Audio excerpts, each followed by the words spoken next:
Hello everyone, मेरा नाम doctor Lalit Malik है। मैं as a chief cardiac surgeon Shelby hospital में कार्यरत हूँ। आज हम आप लोगों को जो हार्ट सर्जरी के अंदर किस तरह से मरीज को बेहोश किया जाता है या उसको किस तरह से उसका हार्ट सर्जरी की जब कितनी देर बाद वो होश में आ जाता है और उसके बाद उसको कितना दर्द रहता है या नहीं रहता है, इसके बारे में हम आप लोगों को बताएंगे। क्योंकि बहुत सारे लोगों का ये क्वेश्चंस रहते हैं जब वो हमारे पास आते हैं कि इसमें काफ़ी देर तक मरीज बेहोश रहता है या काफ़ी दर्द होता है। तो आप इसके बारे में आपको हमारे डिपार्टमेंट में जो चीफ कार्डियक एनेस्थेटिक हैं हमारे सोनू गोयल, वो आप लोगों को इसके बारे में काफ़ी कुछ इन्फॉर्मेशन देंगे। मेरा नाम डॉक्टर सोनू कुमार गोयल है। मैं शेल्बी हॉस्पिटल में as a senior consultant cardiac anaesthesia में कार्यरत हूँ।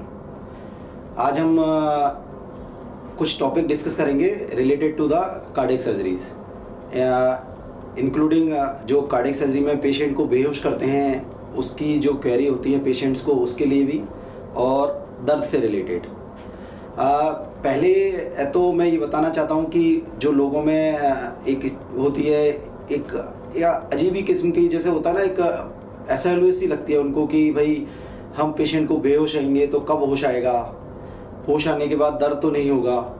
तो मैं उसको बताना चाहता हूँ कि अभी कार्डियक एनेस्थीसिया में एनेस्थीसिया इतना एडवांस है कि पेशेंट को जो दवाइयाँ हम देते हैं बेहोश करने के लिए, वो दवाइयाँ बहुत ही जल्दी रिवर्स हो जाती हैं। जो दवाइयाँ रिवर्स करने के लिए अलग से जो दवाइयाँ आती हैं वो भी बहुत एडवांस हैं, तो पेशेंट को इस तरह से किसी भी तरह की कोई प्रॉब्लम नहीं आती है।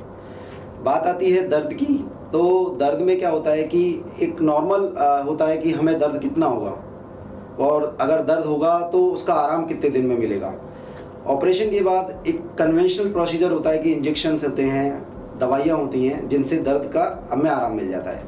अभी हम रिसेंटली ब्लॉक्स पे काम कर रहे हैं, जिसमें क्या करते हैं, जिस एरिया में ऑपरेशन हो रहा है उस एरिया को हम सुन्न कर देते हैं। सोनोग्राफी मशीन से एक निडल डालते हैं, वो निडल उस एरिया की जो नस है जिससे दर्द होता है पेशेंट को, उस नस को सुन्न कर दिया जाता है, जिससे पेशेंट को दर्द नहीं होता है।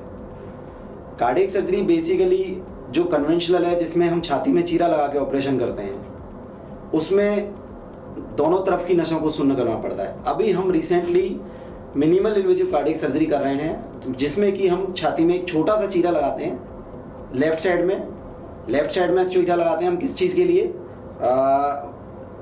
जो कोरोनरी बाईपास सर्जरी होती है उसके लिए। और राइट साइड में हम जो चीरा लगाते हैं वो लगाते हैं हम वाल्व सर्जरीज के लिए। उसके लिए हम क्या करते हैं कि एक जो नस होती है उसी में एक सुई लगाते हैं केवल, जिससे कि वो हिस्सा सुन्न हो जाता है और पेशेंट को दर्द नहीं होता है।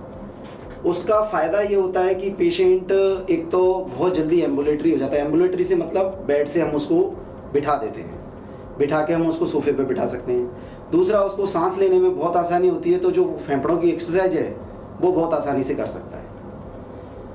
तीसरी चीज़ हम बात करें तो पेशेंट को ये रहता है कि भाई अब जैसे हमको छाती में दर्द ऑपरेशन से पहले था, अभी हम घर चले जाएंगे तो बाद में भी अगर इस तरह का दर्द हुआ तो वो हमें कैसे पता लगेगा, हम डॉक्टर को दिखाएं या किस तरह का है।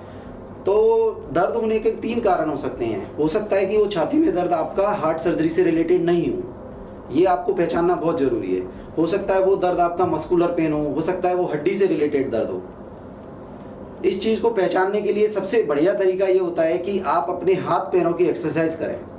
अगर वो हाथ पैरों की एक्सरसाइज करने पे भी दर्द नहीं रहेगा, मतलब हाथ पैरों की एक्सरसाइज करने पे वो दर्द बढ़ता है, इसका मतलब वो मस्कुलर या हड्डी का दर्द है। और अगर आपका रिलैक्स रहने पे भी, एक्सरसाइज करने के बाद आप रिलैक्स हो गए, उसके बाद भी यदि दर्द है, तो हो सकता है वो आपके हार्ट से रिलेटेड हो। तब आप अपने डॉक्टर को संपर्क करें। Thank you.